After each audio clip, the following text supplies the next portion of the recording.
Size घेतला आहे आणि एक ग्लास आणि एक काड्याची पेटी आणि इकडे गणुल्यात पाणी घेतलं आहे. आता आपण हा जो कागद आहे त्याला आपण असं ग्लासात असं टाकून घेऊ. असं खाली हे करून घेऊ.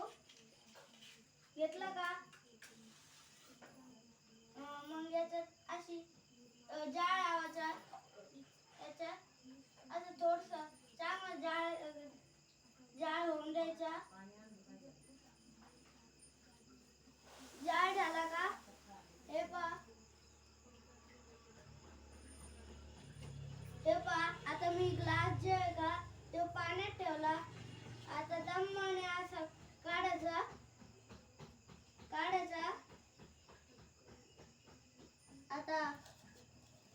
आता बघून घ्या तो कागद जरासा बी ओला झाला नाही. आता आपण पुन्हा पाहतो प्रवेग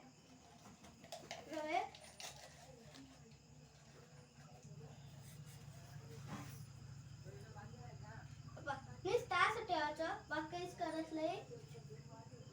आज दमानं पाण्यात ठेवायचं. थोडे बुडबुडे आले की आता बघायचं कागद ओला झाला आहे. बस एवढाच प्रयोग आहे. थँक्यू. थँक्यू.